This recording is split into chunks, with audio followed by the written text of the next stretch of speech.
Alright guys, HyDra again today. Hope you're doing well and enjoying your day so far. Doug Censor Martin is at it again, dropping 7 kills once again here on Modern Warfare 3, going into the start of the new season in team scrims. This time though, Doug does not leak the team that he was playing against, but he does get FormaL to reply after the infamous clip from a few years ago when Doug initially started the 7 meme with the reaction from FormaL. Now it's gone full circle with the response last night. Very much intrigued to your thoughts in the comments below. Hit the like button if you enjoy. Subscribe if you're new as always. Here's Cellium, by the way, with the AMG going into the new year. So, you know, Cell's absolutely cooking on this one, getting ready to go. That was pretty exciting. There were some good reactions from the other pros of this as well. Like, you know, obviously Doug's here as well. Pretty sure Dashy replied as well. Yeah, he did. So lots of replies to the pros. Thought this was pretty cold. So nice to see. Thought this was kind of a funny video, not gonna lie, here from Miami, talking about ErikBooM. And, you know, of course, he was meant to be on their starting roster for the new season, right, Erik? But that never happened because I'm pretty sure they dropped him or benched him really for JurNii before the season began. And obviously Heretics has started off pretty well. Just kind of funny they put Born to win, but they've put him on the bench, you know what I mean? Like, they could have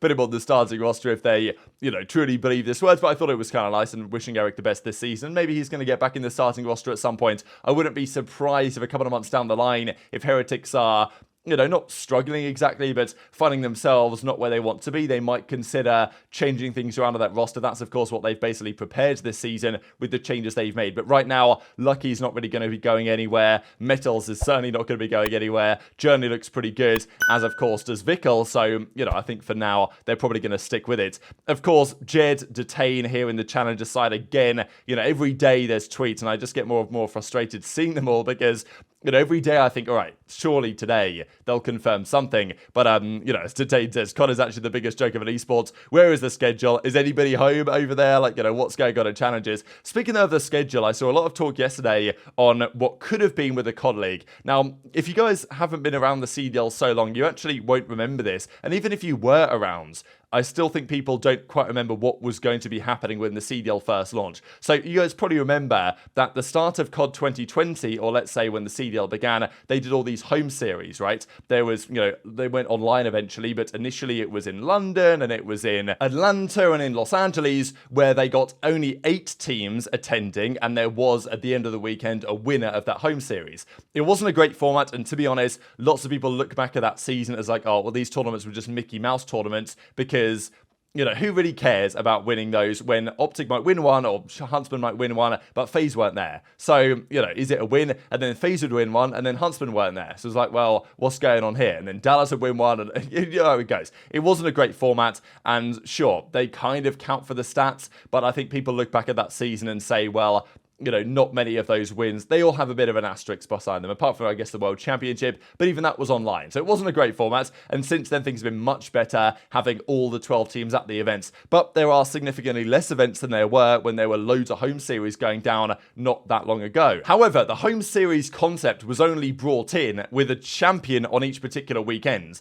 after massive backlash to this particular format. Now, as JKL says, there are some positives to what was announced as the World Tour. This was when the CDL first launched. This is what they were planning to do. And on paper, it looks incredible. But then you've got to realize that actually this format in some ways was atrocious. And there's a reason why there was a lot of backlash against it, and they changed their mind. Now, still, the home series concept was meant to be a lot of it all on LAN in many different cities. And as JKL says, nowadays we get like 5 majors a year in basically the same cities, and it's nowhere near as glamorous as this World Tour was meant to be. I also find it kind of funny that look at all these teams and how many we actually have left. Okay, FaZe is still here. Huntsman are dead. Dallas are dead. Florida are dead. London Royal Ravens, now Carolina. Okay, Gorillas, Rocker, Subliners, OGLA dead. You know, okay, OpTic are back, but OGLA are gone. That's now Thieves. Vegas, okay, at the time it was Paris. They're now Vegas. And okay, Surge and Ultra have stayed the same. But many changes, and this was meant to be the World Tour. So basically every weekend. It's almost like a Formula 1 calendar, isn't it? But it still only lasts 6 months for some reason. I just don't understand what they were thinking there. They're going to spread these out a bit more. But basically every weekend, the players are meant to be in LA, then in New York, then in Toronto, then in Dallas, then in Chicago, then in Florida. Like, it was actually an absurd World Tour-esque calendar.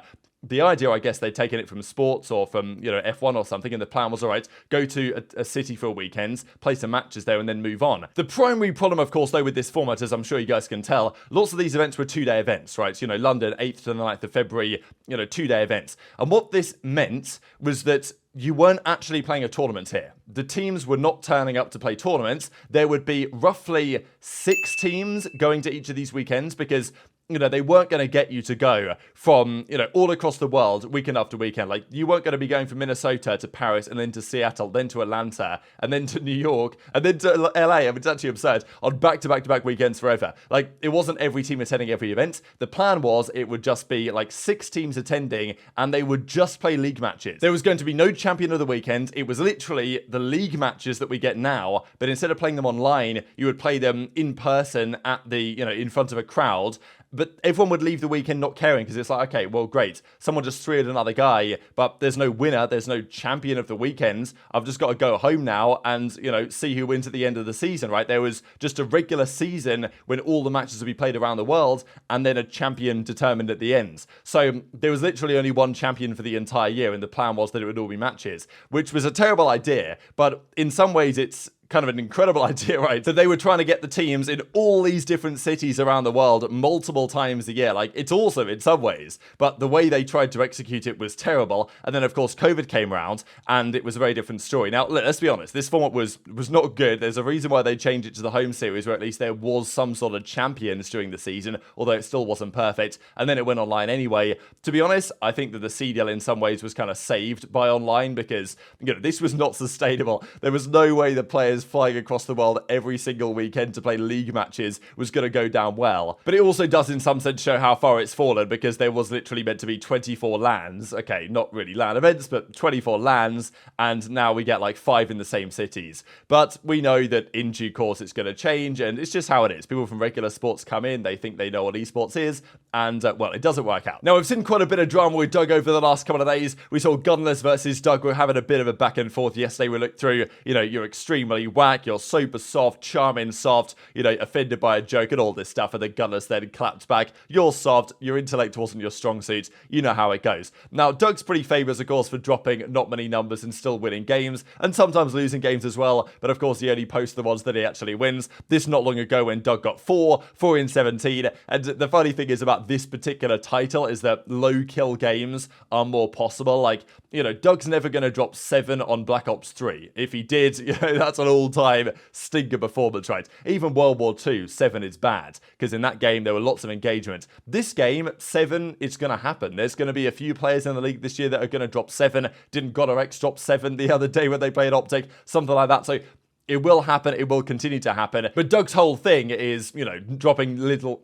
But Doug's whole thing is still winning the game, playing for the win regardless, sacrificing KD for the outcome and the success of the team. And as Doug says the other day, I wish COD pros understood that kills do not necessarily correlate to winning. So we saw, of course, the drama when Doug leaked the scoreboard when they played Gunless's team, when he had 3 minutes in the hardpoint and I believe 11 kills. But yesterday, Doug dropped 7 yet again. Now, this time he actually doesn't leak the team that he played against. He successfully blurs it out. I don't think you can possibly read between the lines here to figure out what this other team is. But, here's Doug on Karachi hardpoint. I love the, thumbnail face he's done here as well. You can almost see the pull-up bar in the background as well. So Shorty goes 23 in 17, Crazy's 30 in 14, Pentagram's 24 in 19, Doug 7 in 20 with the most hill time on his team for the dub. 250 to 115 here on the Karachi. So impressive scoreboards. I know people always say when they see these scoreboards, and I get it, right? How many games where Doug drops 7 do they actually win? What is the percentage of games where Doug drops 7 and they win? Because if you drop 7 and they lose, then it's well, what were you doing, But if you drop 7 and you win, it's oh, well, this guy's an objective mastermind. And also, you got to understand to some extent that Doug is going to play in a way to benefit his teammates. I do think there is a reason why players like Snoopy, players like Ghosty, players like Beans have had a lot of chances, or at least one chance, in the CDL over the last couple of years, because playing with Doug makes them look good. Now, you can either say it makes them look good because Doug is not so good, or you can say that Doug's playstyle is making them look especially good, which I do think in part is the case. When Ghosty was absolutely frying at Boston's Challengers event last season, alongside Doug, I'm pretty sure, on the Boston Academy roster, that was the performance that got him the call up to OpTic eventually. And, he had like a 1.3 that event. Would that have been the case if Doug wasn't on the team? That's, of course, a question. So, Doug supports his teammates. That's how he plays the game. But, of course, there is always going to be some line between, okay, how much are you helping your team and how much are you just getting carried? There's always some sort of a line there. But anyway, Doug drops 7 again. He absolutely destroys the other team. Okay, his squad destroys the other team in what is seemingly scrims. So that's why they're not revealing the identity of the other rosters. And Doug goes on to say, for all the soft people out there on the internet, I don't take myself too seriously. If you couldn't tell, I find it quite hilarious how many times I've been able to win games with low kills. It's just really funny to me. So obviously that's FormaL as well, because the original video, if you guys aren't familiar with this, I really, I'm actually quite happy for you if you're not familiar with this, because you get to discover it for the first time. This is a famous clip from back in MW19. They're playing some 10s as it was, when it was, of course, 5v5, and Doug drops 7 kills, this time for the loss here on Ramaza hardpoint, and FormaL comes out with the famous, 7 Doug, that's all you're giving me, Doug. You need to step it up type thing. You've got to figure that out, Doug, because, we can't be having you drop 7 kills. So that's what happened back then, and it all kind of comes full circle here when FormaL then replies and says, all I see is the W, Doug. So this is, I guess, FormaL's point, right, is that I don't care how many kills you drop if you win. If you drop 7 and win, that's fine. I have no problem with that. But if you drop 7 and lose, 250, 249, then all of a sudden that's a problem. So kind of funny how it's come full circle here. This is that famous screenshot, of course, which we always have to have saved in the drive, just in case these moments arrive. And as I say, the 7 moments are probably going to occur a fair few times this season, I would well imagine. Just before we close out, thought this was kind of interesting, as Brian Stat says, only 3 LANs ever have taken place in January. Not a particularly common month for events, because in the past, the seasons have started so late that there's never been an event in January. And last year, there was one in December, and then right at the start of February. But there's only been 3. The most recent one was New Orleans back in 2018 that Team Cannibal won. Shortly after they won Dallas in December that year, they went back-to-back. Philly 2014 was Complexity. Orlando 2015 was OpTic. So, pretty interesting that only Kenny and Accuracy are the active players to have won a COD event in January. So, Kenny and OpTic now, Accuracy on the Minnesota Rocker. We talked about those 2 teams at some length earlier in the day. But this will be only the 4th LAN in January in a decade, which is probably pretty surprising. But very much intrigued to your thoughts on all this stuff in the comment section below. Hit the like button if you enjoyed. Subscribe if you're new. Take care. And I'll see you next time. The whole time? From World War II. Everybody's played it on our team, and I think everybody's going to be... I think he cursed us with this, by the way. ...in that game. With all these roster changes going down, I think he cursed us with this, the Call of Duty community is doing. I feel like they're setting us up for some free dubs. We didn't get a single dub, bro. Not one dub, bro. We got every placing except for first, bro. We got second, third, fourth, top 6, top 8, top 12, and top 16. Look at this damn smile. You're fucked. We're fucked, bro. We're fucked, bro. We got fucked. It's AIDS, bro.